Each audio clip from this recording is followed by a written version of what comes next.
This is Volusia Today, a public information radio program brought to you by the County of Volusia. Here is your host, Kevin Captain.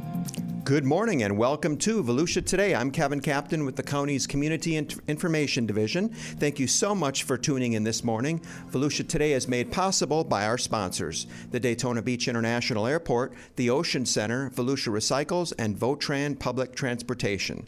Today I'm joined by Community Information's Heather Belden. She's a marketing specialist and public information officer. Heather, good morning. What's new and exciting? Good morning. Not too much, getting ready for the end of spring, beginning of summer, outside a lot, going to the beach, hanging out at the pool. The best time of the year. I don't know about you, but I was in my backyard recently, and I've got a mosquito problem, I think, in my yard. Who should I call? Well, I know one person for sure, and that is Miranda Tressler. And we're a little lucky. Yes, she's here today. She's the Environmental Program Manager, also Activity Project Manager, probably a lot of other titles at Mosquito Control. But good morning, Miranda. Thanks for being here. Good morning, Kevin and Heather. Thank you for having me on the show today. I'm super excited to give you the buzz.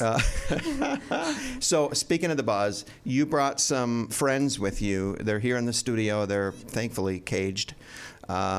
Tell us about what you brought. So I brought some 80s albopictus mosquitoes. Now, what's important about these mosquitoes and why I brought them to you is you've noticed the rain is here. We're starting to see some of those more frequent showers coming in, and now is the time where mosquito season is starting, and we need people to be a little bit more vigilant about looking around their yards for small amounts of water in various containers, potted plants, kids' toys, clogged gutters, just anything that might be laying around your yard, buckets, tarps. These mosquitoes love small amounts of water in containers around your home, and it's easy enough to get rid of them by emptying that water at least once a week, dumping it on the ground, and breaking that life cycle. I had a pair of Crocs that I cleaned, and they were sitting, right side up, and I saw a little bit of water in them, and I said, I need to dump these, or Miranda would have something to say to me. And my husband flipped them back over, and I'm like, no, we cannot be collecting water.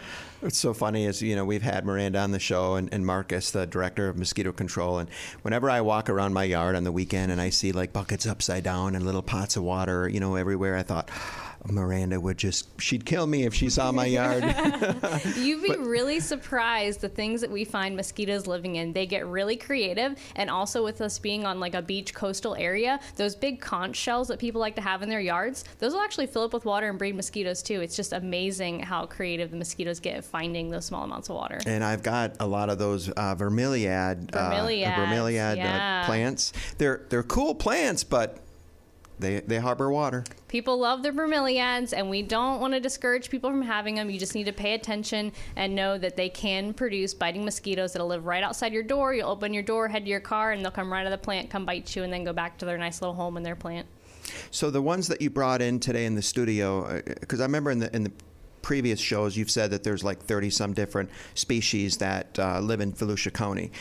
The ones you have today, are they the salt marsh ones, the ones that you're fighting right now? These mosquitoes that I have in the studio are container mosquitoes. So we do a lot of work with container mosquitoes that we find around people's homes. We do a lot of education going out in the community, showing people what in their yards can actually produce these types of mosquitoes. But salt marsh mosquitoes are just as important, and they also draw a little bit more attention themselves just with how aggressive they are. So you said you had some mosquitoes up in your yard? Yes. Right now we're experiencing a little bit of a salt marsh hatch-off, so we have some very aggressive biting salt marsh mosquitoes up in the northern Volusia County area, in the Ormond Beach, Tomoka State Park area, and then also we have some salt marsh coming out in Ponce Inlet area, and then that Oak Hill Edgewater area. There's some salt marsh coming out of Canaveral National Seashore. Oh, I can tell. They're out. So the ones you have here in studio are a little smaller. For the longest time, I thought the really big ones were these like big mosquitoes, but then I saw on your Facebook that those are crane flies. Can you tell us a little bit more about crane flies and like how that has anything to do with mosquito control or not? Yeah, so we'll get requests of people that have a mosquito problem, and we go out and investigate it. We plan all of our treatments based off of the data from the field. So we want to know, is it a mosquito problem or is it another insect? We don't treat for other insects, and we often get calls about these giant flying mosquitoes that are bouncing off the walls in people's houses. And these giant mosquitoes are actually crane flies. They don't bite. They don't hurt you, they can't sting or anything, but they are attracted to light, and you'll see them on your door when you walk up to your front door. They're usually bopping around the walls in the light at the doorway, and they'll get in your house and they kind of just bounce off of everything. They're a little goofy when they fly. I have really long legs. If you look on our social media, you'll see there's a picture of me holding one in my hands, and the legs are actually spanning the size of my palm. It's how big it is, but they're completely harmless. There is another rumor going around that they're called mosquito hawks and they eat mosquitoes. That's not true also. They're really harmless, and we don't do any treatments for them. So if you do see them bopping around your house or flying around the walls, hitting the lights, you can catch them, throw them back outside. They're not going to hurt anything. It's like those bugs that come out of that movie with Robin Williams, the great big ones. So go for it, Heather. Back in February, we had Tire Amnesty Day, and you talked just now about how water collects in all these different places, and we know now that tires are definitely one of them. There is another one coming up. So let's talk a little bit about the success of the last one, why it's important to have them, and what we have going on moving forward. Yeah, so we are very fortunate as an integrated pest management program. We do a lot of source reduction techniques. So we're trying to reduce mosquito habitats, and we host these tire collection days to reduce potential mosquito breeding areas in the communities, collect waste tires and dispose of them for people. We get money from the Florida Department of Environmental Protection to dispose of these tires and host these community events. So people have tires in their yard for various reasons, and they might not be able to pay to get rid of them, or they might not be aware of the ways that they can dispose of them for free or low cost. So we'll host community events for people to bring up to 20 tires a household to us and drop them off for free, and we handle the disposal of those tires. So in February, we had a successful tire amnesty event, reducing about 1,100 tires from the community, which is just, it's amazing for reducing mosquito production. We have teamed up with our friends at the Volusia County Health Department in Daytona Beach, and we're going to be hosting a tire day at their facility. It's going to be Friday, May 19th from 7 a.m. to noon, and it's going to be the same setup as our previous tire days. It's a drive-through setup where you come, bring your tires, we'll help you unload them into the dumpsters, and we'll handle the disposal costs for you. And there is more information and a Facebook event page where you can see the additional information and share it with all your friends on our social media pages. And you said up to 20 tires? Up to 20 tires per household. Wow. And it is not uncommon for people to show up with truck beds full of tires, dump trailers full of tires. People put tires in their vehicles to get them to us. Whatever means you have to bring us the tires, we will take them and get them disposed of properly. But with that many, it's probably just homeowners or households, not businesses. We only take residential tires. We do not take tires from commercial businesses. And then we had some questions last time. What kind of tires? Golf cart, bike, with the rim, without the rim? Any kind of tires, rim or no rim. We get all kinds. We get everything from bicycle tires, lawnmower tires, four-wheeler tires. We've gotten some tractor tires, just regular truck tires. We get everything. They all have the ability to breed mosquitoes when they hold water. That's awesome. Amazing. Yeah, that's Friday, May 19th, you said. Yeah, and it's going to be at the Volusia County Health Department at 1845 Holsenbach Drive in Daytona Beach. Again, check out our Facebook page for the full event page, and definitely share it with your friends, your neighbors, relatives, anybody you know who might have some tires stacked upside their house, hiding in the backyard, underneath the tarp, collecting water, breeding these Aedes albopictus mosquitoes I have next to me who love tires.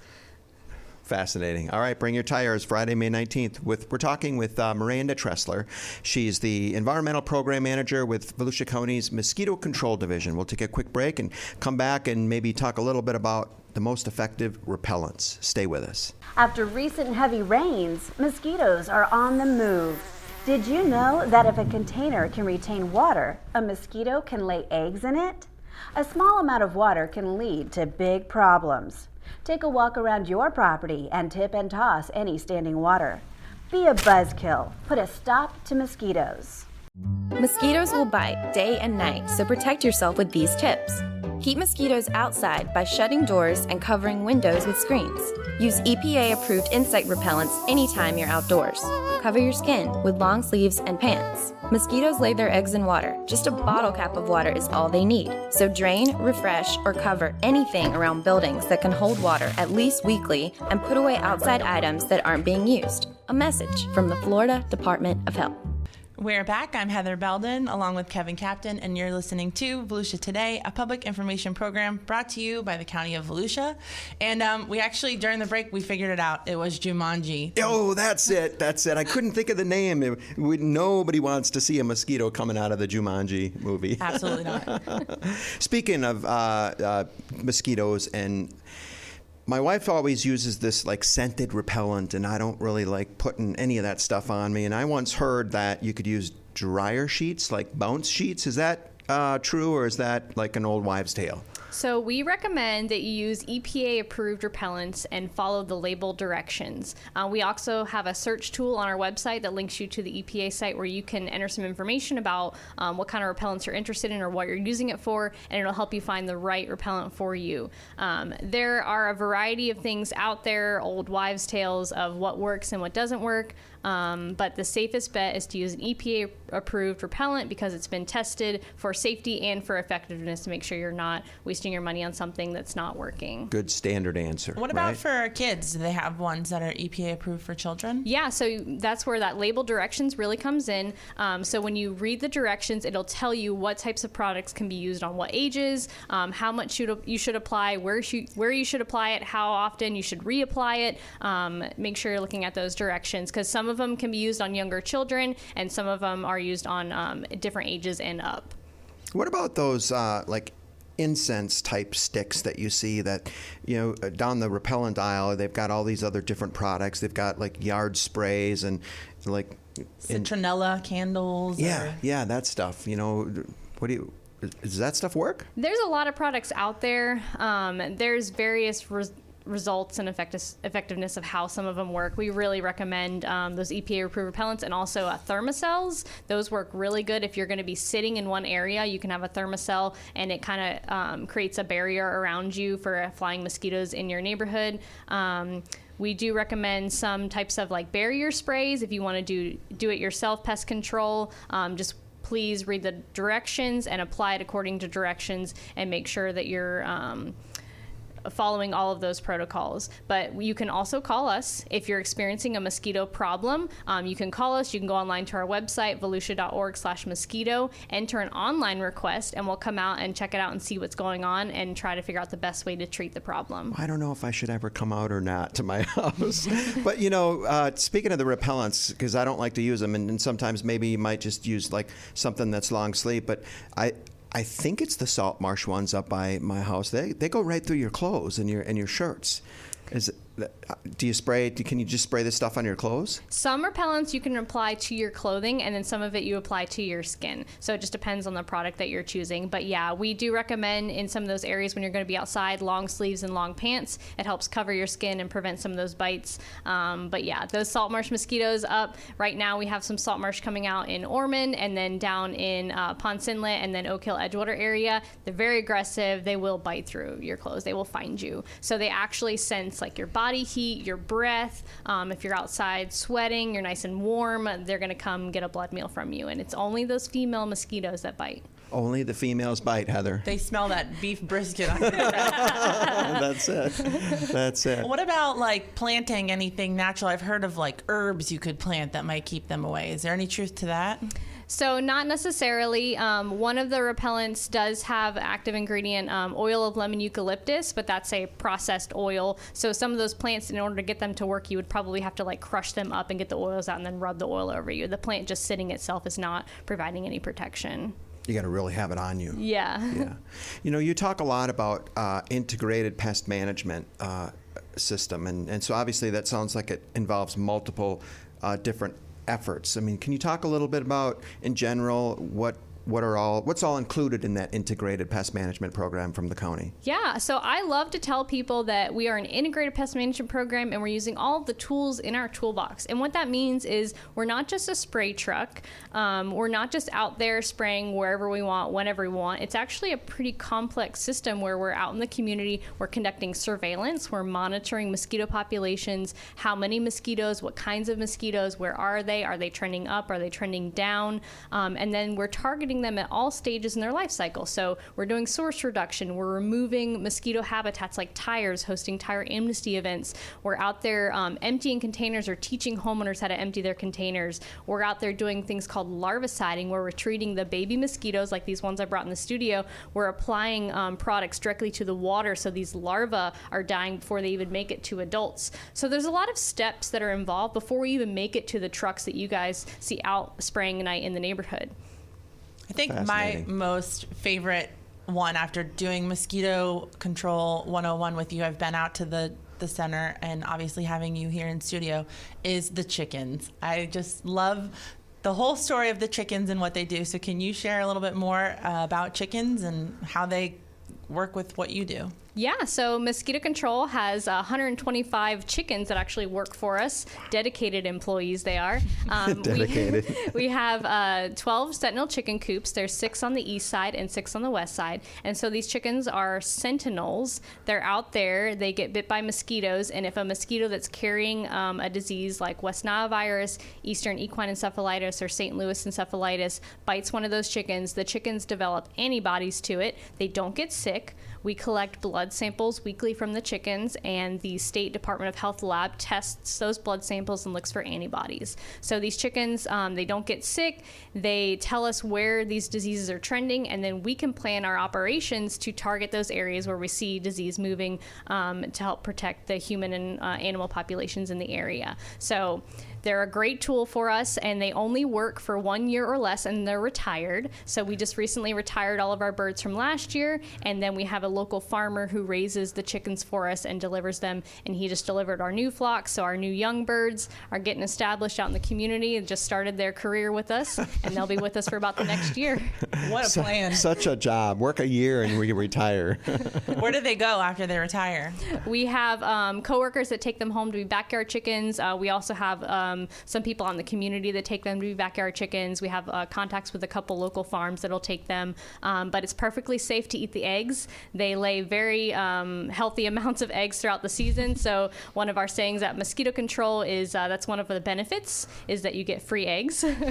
That's so funny. Hey, and they're expensive right now, so they are. They are a good benefit. So if a chicken gets bit by a mosquito that was positive for, let's say, I can't say some of those other ones, but how about St. Louis encephalitis? They don't get sick from it. They don't get sick. They just develop the antibodies that we can see by testing their blood. And they also can't spread it to anything. They don't produce enough viremia in their blood to give it to other mosquitoes, and they can't spread it to other birds. Which is why you use the chickens. Wow, that's amazing. I love it.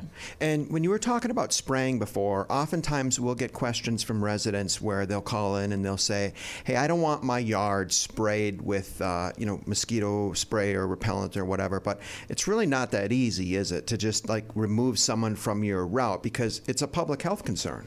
Yeah, so we are protecting the public health for both the residents and the tourists of Volusia County. We do not have a no spray list, but we do have a notification system.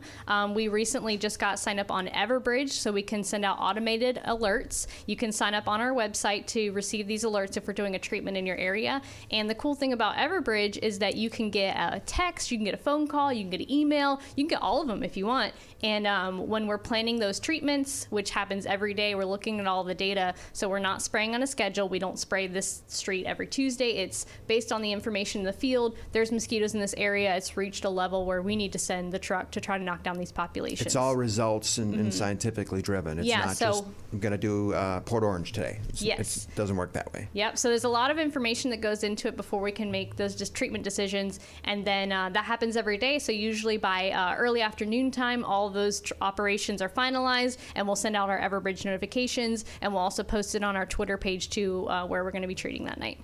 I love it. Yeah, and I've got a couple of friends that I used to work with that have started a hobby in keeping bees, and every now and then I get a little bottle of honey, and it's super cool. But that's a common question that also comes up. Does the mosquito spray affect bees? So no, we love bees. We actually have some employees who have been beekeepers in the past or worked for apiary divisions where they've done bee inspections. Mosquito control is full of a bunch of insect nerds who like to go around, collect insects, bring them into the studio. And So bees are really important, and bees are actually, the European honeybees are actually livestock in the way that they're regulated through FDACs. But our operations are larviciding operations where we're targeting these baby mosquitoes. The products that we're putting into the water do not harm the bees if the bees are out there collecting that water. And then the spraying that we do at nighttime, we do it at nighttime because those bees are sleeping in their hives safe and they're not out and about actively foraging when those treatments are conducted. So our products are designed to break down very quickly in the environment so they're not persisting the next day when the bees are out out there foraging. So we don't want to hurt bees. We love bees. We do encourage beekeepers to sign up for our notifications if they want to know where we're out and about and where we're treating. We also have a public map on our website, volusia.org/mosquito, where you can see the areas that we're going to be treating or when we've treated them on the map. It's kind of like a big Google Earth map where you can scroll in and out, see the polys, see where you live, look at the different areas that have been treated. Can you tell what you're treating for in your area? Like, can I see if there is an outbreak of West Nile in my area by those maps? No, it won't show any information, but there is publicly available information that Florida Department of Health puts out. So weekly they put out what counties are experiencing what things. It's actually kind of cool. You can get to it on the DOH website, but it'll show you like where the positive horses are, where the positive chickens are, what counties are under mosquito-borne illness alerts or advisories, and that goes out weekly. And it'll also show some information about like imported cases like dengue, chikungunya, Zika. Right, because you often talk about that the Department of Health is who is dealing with the diseases, and you all deal with just the mosquito treatment. Yeah, we just deal with the mosquitoes. Department of Health handles the human and animal portion. So we communicate with each other on a regular basis, sharing information about what's going on to keep each other in the loop and make sure we're responding where we need to. And that's why they're such a great partner for Tire Amnesty Day. It is, and they're helping make Volusia County a more enjoyable place to live outside without getting bit. And it is the perfect place to be outside. It is. We're talking with Miranda Tressler. She's the Environmental Program Manager for Mosquito Control. We'll take our last break and come back and wrap up today's show to learn more about mosquitoes. Stay with us. Mosquitoes can develop in as little as 1 bottle cap of water. That's why it's so important to tip and toss any standing water around your home at least once a week. Let's check out a home and see if you can spot all the places a mosquito could lay eggs.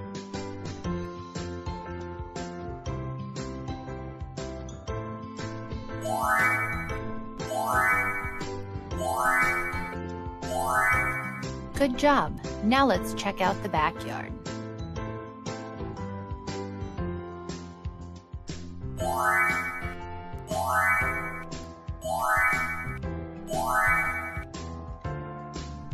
Did you spot them all? Everyone plays a role in protecting our community. Do your part to help fight the bite. We're back. I'm Heather Belden, and here's your host, Kevin Captain. Thanks, Heather. So, Miranda, with the last few minutes that we've got left, tell us a little bit about the history of mosquito control, or maybe the history of mosquitoes in Florida, because I had once heard something anecdotal that said you couldn't live in Florida because there were so many mosquitoes, and before the management of them, this just was not an inhabitable place to live. Yeah, so actually mosquito control directly correlates to the development of Florida and the reason for our economies and tourism and residential neighborhoods here today, because mosquitoes are managed both for public health and for nuisance. So there was a lot of diseases in Florida back in the day. You know, malaria was a local concern. You could get really sick here. And then also with the salt marsh mosquitoes, it was just uninhabitable to live in this area with how many mosquitoes were infesting this place. So as mosquito control programs were organized and developed over the state, people began to live here, people began to move here, neighborhoods were developed, economies were developed, this became a tourist destination, and it continues today. So mosquito control is really important for public health and for the tourist area. It's a necessity, a need. It is. And so, you know, we've learned a lot here today. How can other people learn more about what you guys are doing? Anything coming up? Yeah, so we are actively we're actively planning for National Mosquito Control Awareness Week. So we still got a little bit of time. It's coming up in June 18th to the 24th. And if you've heard anything about our previous mosquito control weeks, we try to boost our education events. And we haven't published our schedule yet, but we will have Councilmember Danny Robbins reading the Mosquito Control Proclamation that June 19th, the Monday, at our facility, officially announcing Mosquito Control Week for Volusia County. And then we're going to have some various educational events going on, and we'll usually be out and about in the community with our Fight the Bite educational trailer. So stay tuned to our social media and our website for more information on where we're going to be and what we're going to do. If you've never seen the trailer at a community event, I highly advise you come catch us. We usually have live mosquitoes, we have microscopes, we have different educational pamphlets, and then we have some knowledgeable staff who are manning the trailer and able to answer your questions or point you to where you can get more information. It is a really cool trailer. Like you said, there's a lot of good education, and it's for all ages as well. All ages, yeah. I often bring my daughter to the events so that she can see the mosquitoes. We have this one area set up where we usually have live mosquito larvae swimming under a microscope camera, and it projects it on a big TV screen so you can see them live swimming around in the water. It's really cool. Now, people can also just request some of these outreach efforts at any time from you all, right? Yeah, so we have an education outreach coordinator. He couldn't be here with me today, but he is out actively going to different environmental centers like the Marine Science Center and the Lyonia Environmental Center, and he's doing presentations for the community, open to the public for all ages. We've been up at the new Ormond Environmental Center up there also doing some presentations. If you have a community group that you want to schedule a presentation for, contact us. You can email us or contact us on our website, and we'll do school presentations, community presentations, festivals. We can cater it to the audience. All right. And so what's the best way to reach you guys? The best way to reach us is online. If you need to submit a customer service request, volusia.org/mosquito. There's an online form. If you have a mosquito problem, submit a request on there, or you can give us a call at 386-424-2920. Or volusia.org/mosquito. Yep. Right. Miranda, thank you so much for being on the show today. And I know you're going to be busy on May 19th, throwing tires in that dumpster. So be careful. Bring your tires. All right. Well, thanks again for listening to Volusia Today. With that, we'll close today's show. Take care, stay safe, and help your neighbors. Have a great today.